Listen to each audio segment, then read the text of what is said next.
Brian in New York. 4 more teams trying to get to the round of 16. Boston College, St. Joe's, and Iowa State and Cincinnati. For those of you expecting College of Charleston in Arizona, we'll send you to Iowa State, Cincinnati. Enjoy the games here on CBS.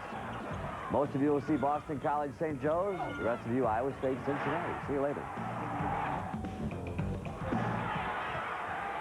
Iowa State jumping out to a 5-0 lead. 17:32 to go here in the first half of play. This is the first meeting between these two teams, and that's a good sign as we get a traveling call against the Bearcats.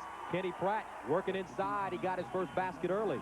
Well, Kenny Pratt has done a good job on both sides of the ball. He defended very well on Danny Fortson as you take a look at the brackets, but I think he got an easy basket on the other end. I think that gets him going offensively, and they need Kenny Pratt to go. The winners here will head down to Texas to meet in San Antonio, and here's a steal. Davis on the baseline, Levitt jumping, and he's fouled. Cincinnati against Butler forced 16 turnovers, and for Bob Huggins, his team is known for that full-court pressure. Well, they'll put full-court pressure on. They had a 2-2-1 three-quarter court trap. That's the way they can round. Gary, you hit a couple of those long outside shots. The defense comes out and defends, and that gives you better opportunity for rebounding inside. Here's Penn, one of those fine guards we were talking about, the good outside shooter. Does not get that one, and there's Davis with the rebound. As yet, Boston College has not been able to get the ball inside to Danye Abrams. That's for 3, no good by Simmons. Penn leads the attack to Woodward. Abrams underneath, 24. There he is with the basketball. He's a real presence. Simmons guarding him. Granger for 3. Granger went 0 for 3 from three-point land in game 1. He opens up here by putting it home. Granger averages better than 10 points a game, or averaged better than 10 points a game coming into the tournament. He didn't score yesterday, so Boston College very happy to see him get 5 early points. He was their leading three-point shooter during the season with 52 three-pointers. Boston College has opened with a zone. Davis again. But I think they really ought to guard him. Well, he's 3 for 3 now from has 3 points, has 9 points, and has 3 three-pointers.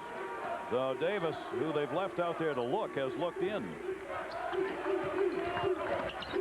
Double teamed under. Nice good job defensive play. That's 2 steals in this game for Bay. Guard Bay, their leader offensively, 3 again. Is he hot?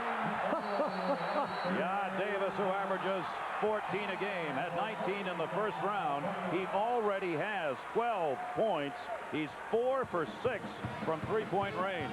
St. Joe's not noted as a transition team, but Davis gets open on the fast break created by Rashid Bay's steal, getting it down the court. And Davis certainly very pleased with the way things are going early for his Hawks of St. Joe's. My heavens. Red hot. He could see it in his eyes after he made that first three-pointer. Here are the brackets of the teams here in Salt Lake City. The second game today we'll have for you. In the West, Kentucky and Iowa. But it's Boston College with their victory over Valparaiso and St. Joe's over. Other games in the West, these will be played tomorrow. Stanford, Wake Forest, UNC, Charlotte, and Utah. We are at the home of the Utes, of course, but they cannot play at, so not here. On Thursday, Boston College had to withstand some first-half three-pointers by Valparaiso's right through, and they recovered from that, and here they go again. Abrams had the steal on that one. St. Joe's had the basketball. Woodward puts it up and in. Dwayne Woodward gets the 2. Boston College on Thursday withstood that barrage of three-pointers. Bryce Drew made 6 in the first half on their Thursday night game, and they approached the whole thing with composure. Never really got rattled. They need to do that today. Now Davis goes in with the basketball and got double-teamed, and Abrams gives him an elbow well after the play.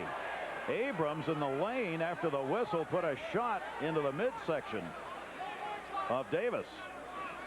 They go to the man-to-man defense, and Davis, big, strong guard, is a tough guy to match up with, and Danye Abrams got him because he was running his mouth a little bit.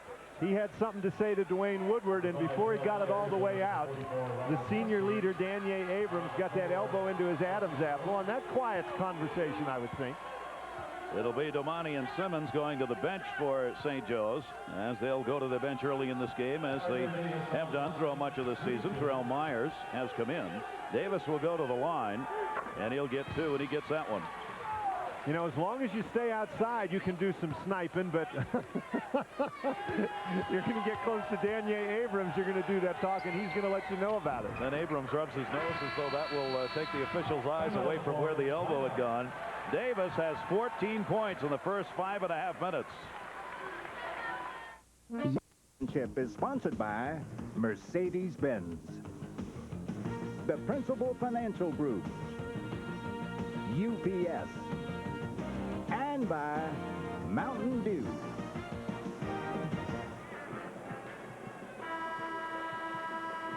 The Palace of Auburn Hills, Michigan, here in the Midwest region. Iowa State on top by 1. And Kelvin Cato coming off that sterling effort against Illinois State. 29 points, 8 block shots, 12 rebounds, 11 of 15 from the field. But when we talked before the game, and you said that offensively, that's not where they need him for this particular game. Well, I don't think, yes.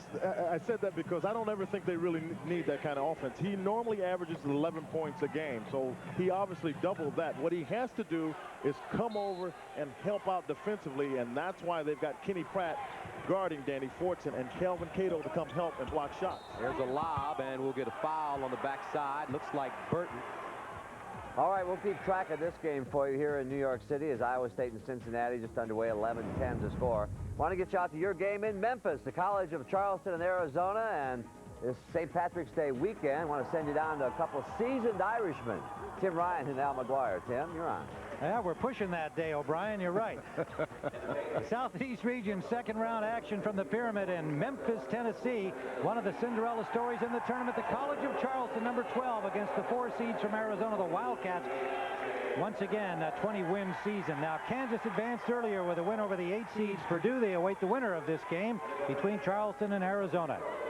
Tim Ryan and Al McGuire here in Arizona the other night against Bill Musselman's South Alabama team.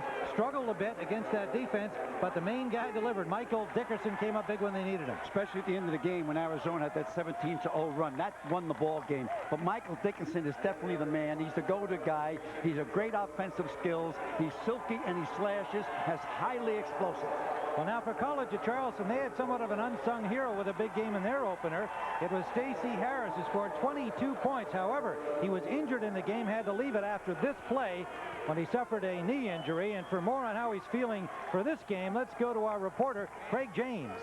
Tim, Stacey has a strained patella tendon. What they're really fighting right now is patella tendonitis. They're trying to get the inflammation out of there. He has had ultrasound treatments yesterday and again this morning. He's going to start and he's going to play. This is a common basketball injury. They're going to try to keep the knee warm. They'll wear a knee wrap on it and try to keep him in the game, keep him active. Tim? Thank you, Craig. Let's look at the starting lineups, including Stacey Harris, who will go with Rodney Connor up front. Now, the 2 stars of this Charleston team, normally Anthony Johnson in the backcourt, Thaddeus Delaney, the main man, in the middle. Mike Bibby, all Pac-10 freshman at guard with Miles Simon for Arizona. Bramlett, the 6'11 center, and Davison and Michael Dickerson up front. John Kress, in his 18th year at Charleston, took them from the NAIA into the NCAA, and here he is, 23 consecutive wins later, what he calls a dream season. Lute Olson, with that victory in round number 1, has just picked up 10 straight 20-win seasons with the Wildcats. They are now 20-9, and that large entry from the Pac-10. Jim Burr, Jerry Donahue, and Gene Bonji are the officials for today's game. Charleston in their maroon uniforms with white trim, and Arizona in white with red and blue trim. And an early error as Bramlett stepped on the sideline. Arizona controlling the tip, but Charleston will have the ball. Both teams want to run.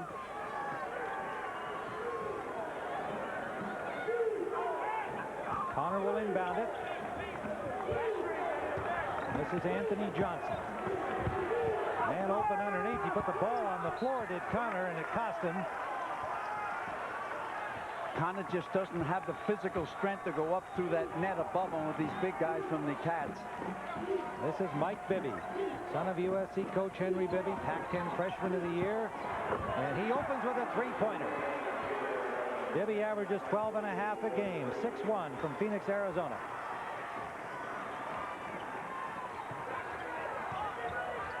Arizona comes out man-to-man. And a foul away from the ball down in the paint. And it's going to be Bramlett, the center. A.J. Bramlett, the sophomore from Albuquerque, New Mexico, picks up his first personal. If anything that College of Charleston has the edge on, I think it's quickness. So watch them to pick up most of the loose balls and the putbacks. Charleston ousted Maryland 75 to 66. The 12 seed over the 5. Delaney gets his first points. 3-2 Arizona. The Wildcats outlasted South Alabama 65 to 57. It was a struggle against Bill Musselman's time-consuming, tight defensive style. Johnson picks up his first personal for Charleston.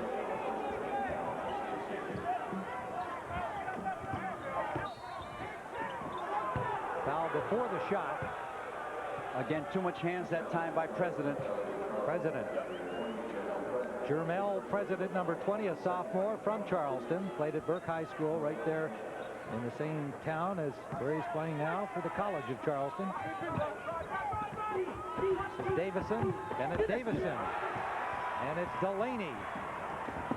Delaney sending Johnson down, back for Delaney, and the ball bouncing around, finally picked up by the Wildcats. They went over the other way, Bibby. They went over 3 that time with their quickness. You're going to have to play up on Bibby. Miles Simon misses a 3, and another turnover.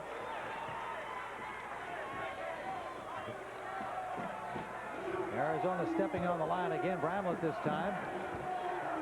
Tim, I don't like the way Stacey Harris looks. I think that injury is bothering him, and that will be a tremendous weight on the Cougars. This is Anthony Johnson, the senior guard from Charleston. President driving and hitting along the baseline. Charleston in front, 4-3.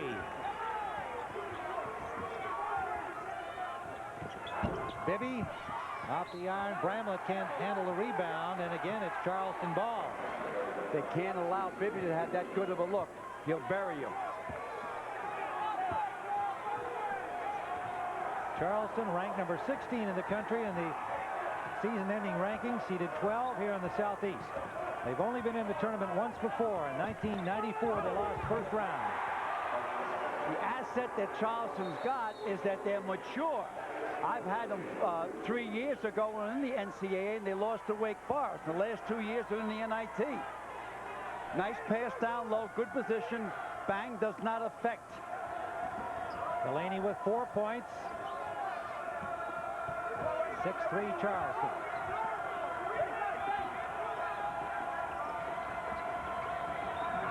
Simon, he can shoot from out here. Instead, the feed into Bramlett underneath. Great move that time from Bramlett. He can back in the back door. Miles Simon had 11 against South Alabama. He averages just under 17. Lute Olson wasn't entirely happy with his game. He is bothered by a lower back injury. Feed underneath for Connor. He missed the shot, but there is a foul on the play.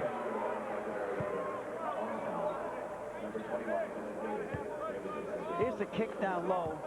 Got a good position, but he uses the back door because of the commitment early by Delaney. Connor at the line. Rodney Connor, the senior from Orangeburg, South Carolina. This is the first of 2.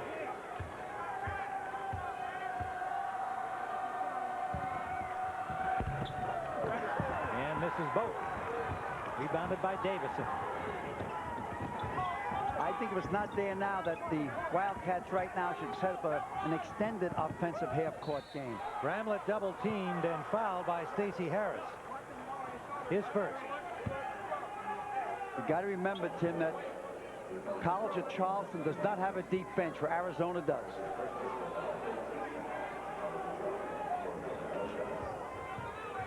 Kansas ousting Purdue 75 to 61 earlier here in Memphis. They await the winner of this game.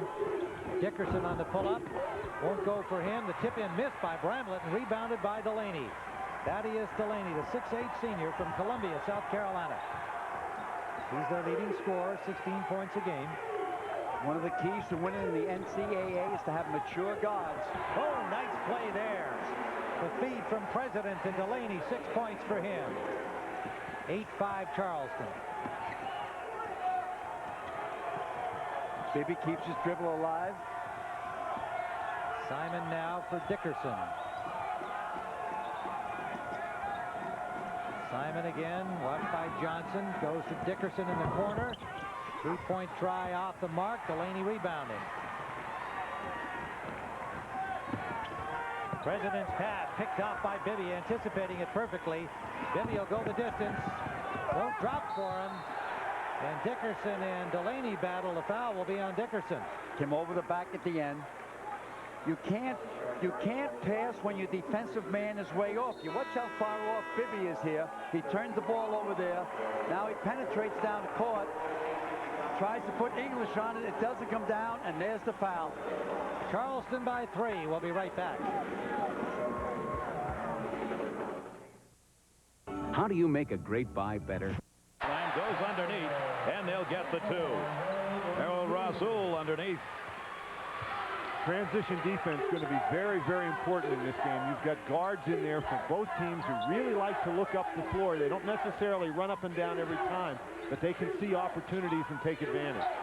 You see when Abrams gets the ball underneath, there is nobody on top guarding whoever happens to be out there.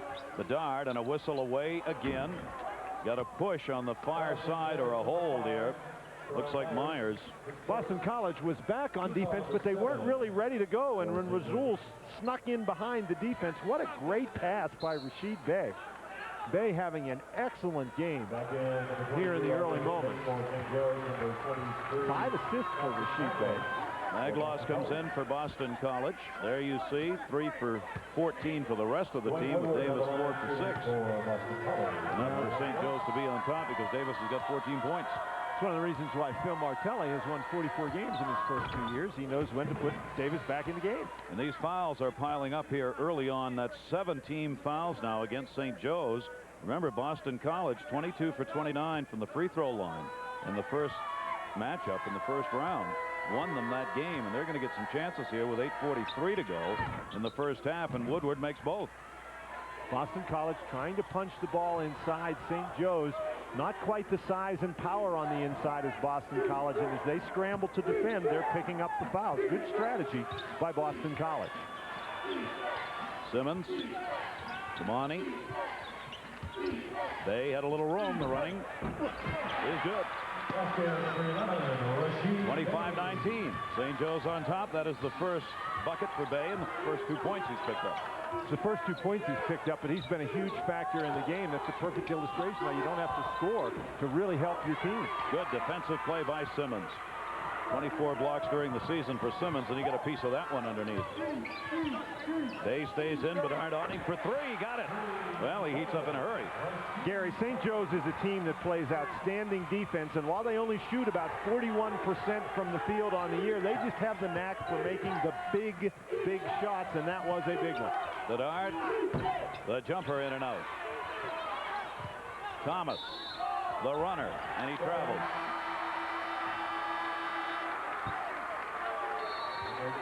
Boston College unable to stop St. Joe's for the moment.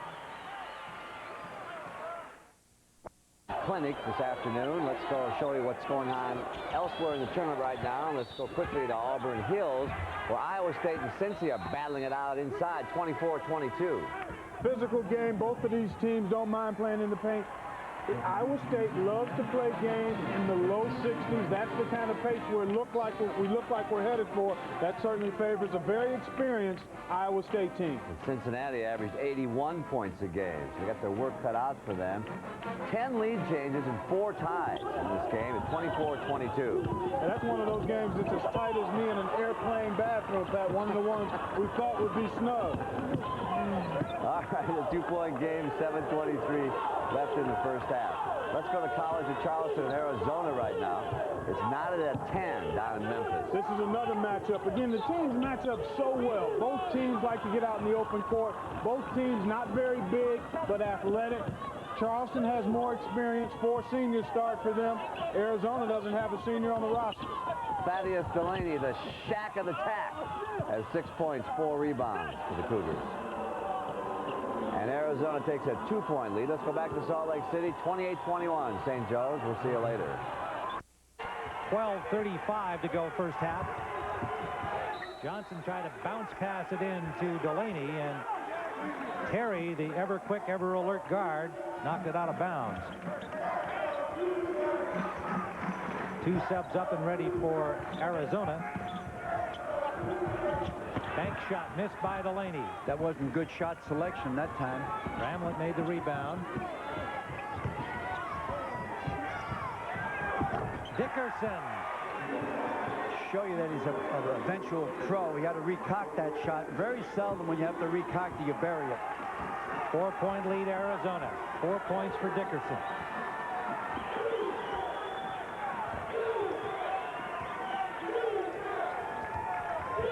Johnson drives to the baseline. Back out for Delaney. Delaney gathers it in. 3-point try from McCravey off the mark. Delaney with the rebound, and he hits for 2. All muscle and hustle that time. Thaddeus Delaney, the all-time TAC rebounder in all Trans-America Conference again this season. This is Bramlett. Bramlett fouled before he could get up for the shot. Connor picks up his first personal, number 42. Miles Simon returns for Arizona.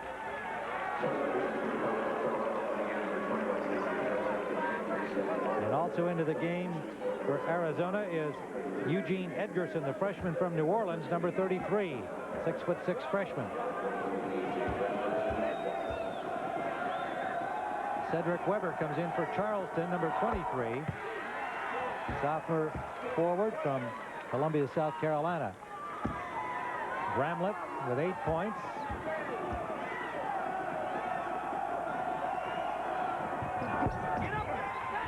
Rebounded by Johnson. 3-point lead, Arizona. The College of Charleston say in this ball game, Johnson has to start scoring. Cougars and Cats. Second game, final game of the day here. Final game in Memphis. Winners will move on to Birmingham. Driving try by Weber missed. Terry back the other way with his foot speed goes the distance. Nice head fake. Good head fake that time.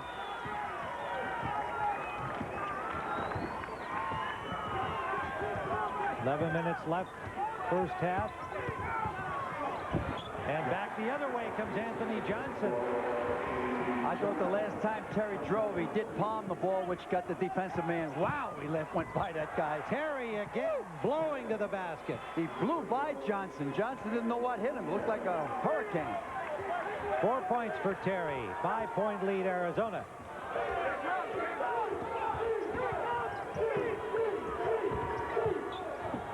Stacey Harris out for Johnson. Delaney all the way to Harris. Harris for 3. Yes. 2-point game. Wildcats lead. First point for Stacey Harris, who had 22. Here's a steal by McCravey. McCravey, nice drop. Mark play, leaves it for Johnson. He knows that Terry is so quick he's going to catch up to him, and he dropped it off to the right side. Terry avoided the foul. We're tied at 19. 8 seconds, they pick up 5 points. Bibby guarded closely by McCravey. Johnson's too far off, Terry. Whoop, he pushed off. Bibby pushed off the inside arm. Good call. Offensive foul charged against Bibby. Arizona takes a timeout. 9:40 to go first half. We're tied at 19. Hills, Iowa State, and Cincinnati are playing this game in the paint.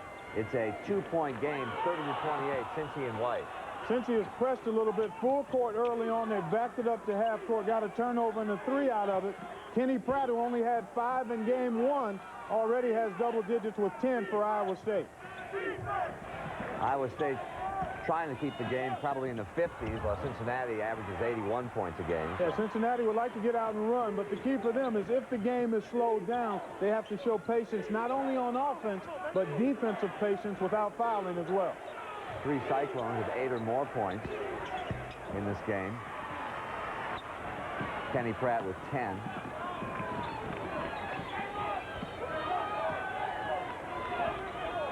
The shot blocking presence of Kelvin Cato probably a factor in Danny Fortson not being able to get huge numbers so far this half. 2 more teams here trying to get to the Sweet 16. It's been 11 years since Johnny Orr took Iowa State to its last Sweet 16. He'd like to get back there. Up in Salt Lake City in the altitude there, a couple of East Coast teams playing in the high altitude, and it's 30-26 St. Joe's, but hit a lot of threes. They've been shooting a lot of them, too. Again, when you want to be successful, you need balance. You can't just rely on the perimeter shot. It's kind of like in football. You just can't throw it all the time. Sometimes you need to be able to run it. All right, let's go back to Memphis. We'll keep track of all these games for you this afternoon and the full day of college basketball here on CBS. 25-22, Charleston up on top by 3. Let's go back to Tim Ryan. Game summary, the 3-point field goals you see for St. Joe's. Turnovers. Took a while before St. Joe's had any. Bay and Davis were the leaders offensively. Davis scored those 14 points in the first 5.5 minutes, Gary, and he has not scored since. St. Joe's has built the lead on the strength of their 3-point shooting. They've attempted 18 3-point shots, as we showed you, only 8 from 2-point range. Counted it up deep.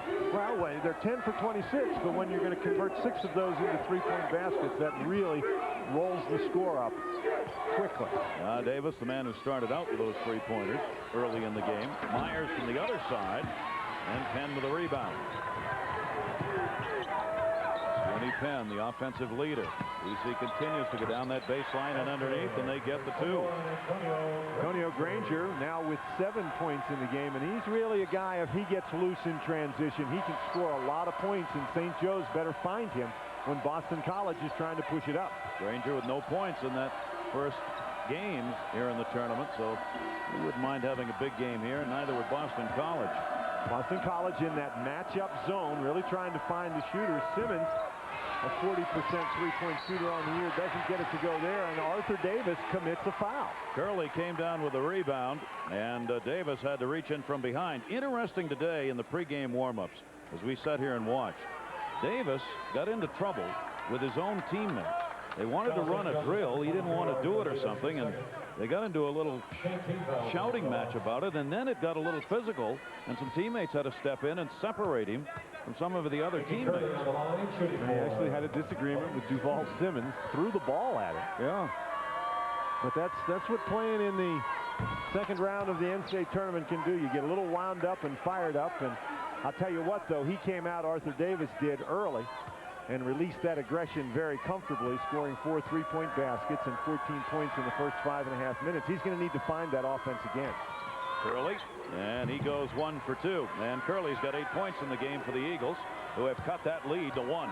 And they've done it basically on the strength of their free throw shooting. It's 3-point baskets against free throw shooting so far. A 10-2 run right now for Boston College that St. Joe's will try and cut into on this possession. Bay and Penn guarding him. Petrovic. Myers. Curley goes by. Abrams helped out. It's off Petrovic. Nice block, Woodward. Petrovic up, no good. Abrams the rebound. And there Myers picks up another foul. That's 2 consecutive trips down the court where St. Joe's fouls on the rebound after it's already in the possession of Boston College. The penetration to the basket, Petrovic doesn't handle the ball cleanly, gets it blocked, then misses the second time. Now watch here as they try to slap the ball away from Danier Abrams. That's happened once today. That's about all you get with Danier Abrams, 1 time a game. And beating a path to the free throw line, Boston College. Abrams on the line again. That's 10 team fouls picked up in this game now for St. Joe's, and Abrams gets it home. Actually, that's their 11th foul, but they're over the 10 foul limit, so every foul from now on, Boston College will be shooting the 2 shots, other than player control fouls, of course. Abrams, his second chance here. The Eagles from the foul line have got the 2 and got the lead. On top, 31-30. They'd been down by as many as 9 here in this first half. It's been a while since St. Joe has scored. Good defense. Myers blocked by Curley. Petrovic. Davis. And he's not hot right now. 4.5 minutes of scoreless basketball for St. Joe's. Woodward is hot and puts it on for 2. What a comeback. Boston College, with as well as they pass the basketball, when they get transition opportunities, they seem to take advantage just about every time. A 14-2 run in the last 6 minutes for the Boston College Eagles.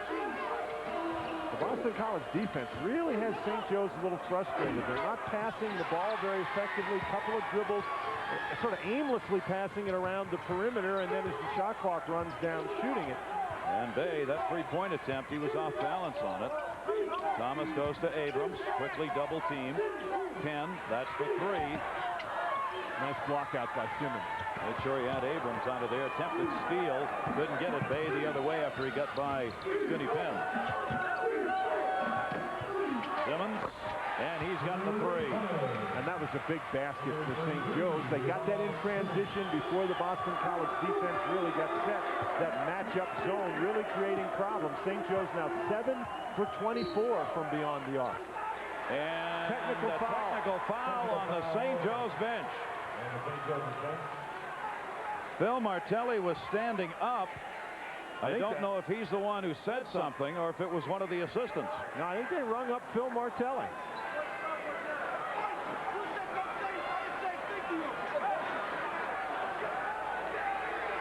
Right-hand corner of your screen, right-hand edge of your screen, Phil Martelli standing there. He's talking to the official, Mike Kitts, who's standing right next to him. And they teed him up. Whatever the appropriate term was, it was said. Here's Woodward at the line now as Boston College, the free throws, 34-33 lead. Now, Gary, I'll tell you what, there's sometimes in a basketball game where a coach is actually trying to get a technical to get his team fired up, but with 24 seconds left to go in the first half, and in a tie game, Phil Martelli didn't want to get a technical there. The penalty for that, 2 shots, and then Boston College gets the ball. 1 for 2 on the free throw line. Mike Mayock. You know, Gary, it's interesting. One of the things that Phil Martelli wanted to do this year was go through the season without any technical fouls. He's gone this far. He had a bet with assistant coach Carlton Worland that he wouldn't, and he just lost the bet in the second round of the NCAA tournament. And it cost his team a point. Time remaining in the first half. Abrams running out of time. Puts it up, got it blocked. Good defensive play again by Simmons, and that will end the first half and a good one. The free throws of Boston College have made the difference as the Eagles take a 34-33 lead at the end of the first half. Let's go to New York and Pat O'Brien. All right, Gary, you guys can take a break. We'll be back at you for the second half. Let's get everybody quickly to Auburn Hills, where Iowa State and Cincinnati. Another good game this afternoon. This one a one-point game as well, 33-31. Let's go courtside with Gus Johnson and Quinn Buckner. Iowa State on top 33-31 with J.C. Holloway at the line. Cyclones shooting 50% from the field. And for Cincinnati, they're shooting 36%. Well, they've gotten a lot of good things, and particularly from J.C. Holloway, who right now has 10 points. And he's a guy that his high for the year is 14. We talked about the fact that he needed to stretch the defense. He got 3 foul shots because he got fouled behind the three-point line and just picked up another point. And normally for Cincinnati, they are defenders. Teams shoot less than 40% against them. But today, Iowa State shooting 52% now. Flynn. That's an air ball and out of bounds. I mean, first of all, that shot is way too far out. But here was the save made by Melvin Levitt here. This ball, I mean, he does a very good job just to keep it in play. And he gets it to Damon Flynn, who just shot an air ball. First of all, I thought he shot it too far out. As you look at it, a 3-ball shooter from Dedrick Willoughby, I'm sure they'll try to get him a shot. Damon Flint, prior to that shot, 3 of 3 from the arc. Now, don't forget, coming up at halftime, Pat O'Brien and Clark Kellogg will have all the tournament news for you, plus scores and highlights and live look-ins and action going on around the NCAA tournament. That's coming up on Pennzoil at the half. So a 20-second timeout called, 35-31. Tim Floyd's team leading, and Tim Floyd, he comes from a coaching family. His father, Lee, was the head coach at Southern Mississippi for 14 years, and his son really doing a good job. Turned down the job at LSU. They had pretty much offered it to him. He has coaching experience in the state of Louisiana, coaching at New Orleans. He's well thought of as a coach, one of the outstanding young coaches. As you take a look at the file that we have on Tim Floyd, talked to him yesterday. I mean, he knows precisely what he wants to get done. Like a lot of coaches, the difference is he's able to get his guys to do it, teach them the little ways, the small things. Holloway. Inside. Pratt posting up. He pops out, gets it back. Johnson puts it on the deck. Cut off nicely by Ruben Patterson. Lobbed inside. Kenny Pratt couldn't hang on. Saved it. 8 to shoot on the shot clock. Big hop inside. Pratt fade away, and it rattles down. He did a very good job of taking his time, and Dedrick Willoughby is the one that had really helped him, because Dedrick Willoughby got it to him in a position where he could make a decision as to whether or not he needed to get a quick shot or not, and he took his time. Kenny Pratt, 11 first-half points for the senior from Taft High School out of Chicago. Here's Levitt. Hadn't been taking that shot, but Levitt stepped out and took it. Melvin Levitt, sophomore from Cleveland. One of the high risers on this Cincinnati team. 39-inch vertical. 19 seconds to go. This is where they like to spread you out. And really what they want to get out of it is a foul if they can. That's what all Iowa State wants out of it. They can get you to foul them. That's what they want. Crossover. Pratt to the cup. Pulls up. Follow no good by Johnson. 2 seconds on the clock. Burton. Oh, and it's off the side of the rim.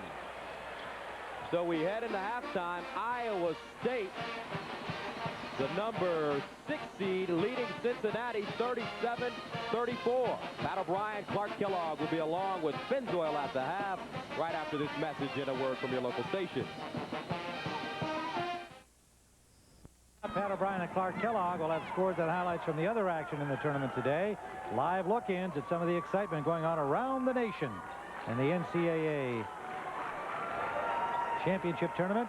And Roy Williams, Matt Doherty is assistant coach. There they are in the front row. Roy looks a little happy at the result of the first game. Wait for Prince behind him. 3 games, a 1-point game, a 3-point game, and a 2-point game right here on CBS.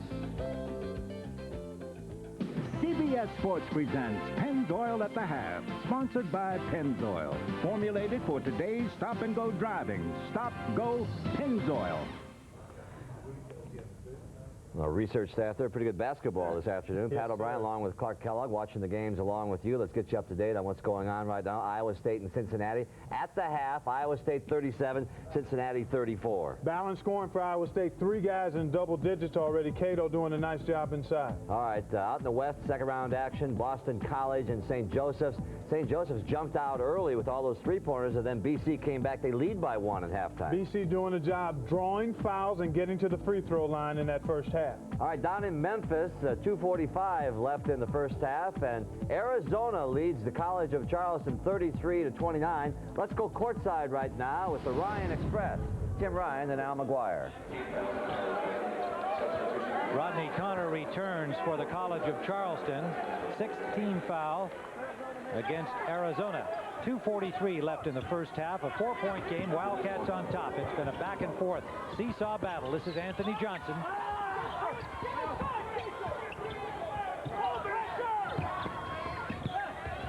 Stacey Harris inside. Nice hands by Davison that time. Weber not able to get the shot away. Bibby back outside for Terry. Good movement by the Cats. This is Dickerson. Laney's sitting out because he has 2 fouls. They want to pick up his 3rd foul in the first half. I thought Davison should go over Connor.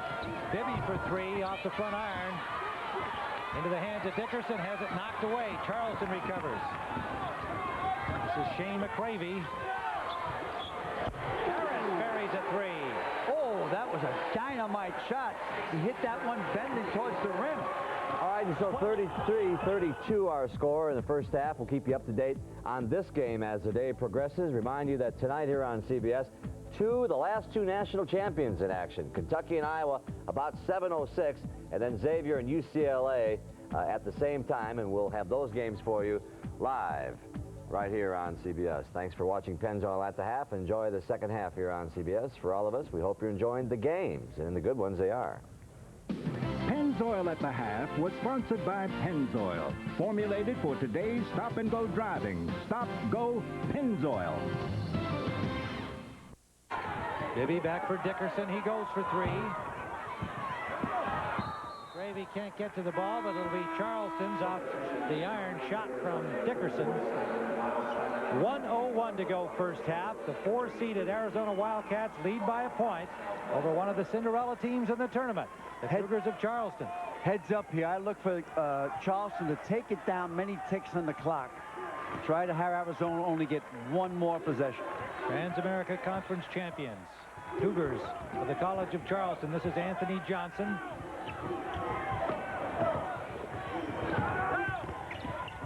Harris. Whoa, nice shot, nice pull-up. Stacey Harris, bothered by a sore knee that required treatment. He's got 14 points in this first half. Timeout called with 35.8 seconds left. A 20-second call by Arizona. Lute Olson called that because you have to burn it anyway. You get 3 20-second timeouts, and you got to use one in the first half. Charleston up by a point. We mentioned this earlier in the telecast, but it's still kind of hard to reconcile when you look at the lineup behind Charleston here. In the fewest losses over the last 4 seasons, the likes of Kentucky, Kansas, and UCLA, Charleston has had the best record in that department. You know, I don't care what level you're on, Tim. It's hard to win. I don't care if it's grade school or I don't care if it's junior high, college, or pro. You still got to win the ball game. How about that tie on John Kress? We get another chance to look at that. He's got a hoop tie on there. Plus, it looks like it's long enough he could hang himself with it. And he hopes that's not necessary. He's won 23 games in a row, a record of 29-2. There'll be no hanging. Taking it down for the last shot. Charleston by a point, 34-33. Want no foul here because it's 1-1. This is Bibby. Bibby bothered by McCravey. 5 on the shot clock. Still Arizona ball. 6.8 on the clock for the half, 5 on the shot clock. Bibby throws up a prayer. At the buzzer, it doesn't drop anyway, and it wouldn't have counted.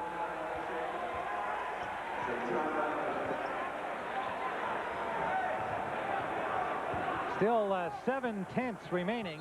They will throw a touchdown pass all the way down. I think they have to put at least another second back up. That violation that time was it broke the 35-second clock. Bibby did not catch iron. So I think they should put a second back on the clock. Let's see what they decide. John Kress went to the limit of his coaching box there. But we got now. Back. We got W now. All right, here's a replay with the clock in it. Bibby comes over, gets hung in the air, puts up a Hail Mary. Bang. Should be 1.9. I missed by 0.2 of a second. Did they put it back on, Tim? No, they've got 7/10 up right now, and they're still discussing it. No. Now they got 18. That won't work. Yeah, 1.4 is right. But you've got 18 up there now. Yeah, they get one more second by our thing here. Yeah, you're right. Thank you. I was born in Elgin where they built the clocks. No. I was born in the Bronx. They'll just throw a looping touchdown pass down, look for a scramble underneath. Al McGuire helping the officials here. It's good if it goes in. No good. Nice try for Johnson, but short. And now all the zeros are up. It is officially halftime at the end of the half. College of Charleston 34, Arizona 33. Pat O'Brien and Clark Kellogg will be along from New York with Pennzoil at the half after this message and a word from your local station.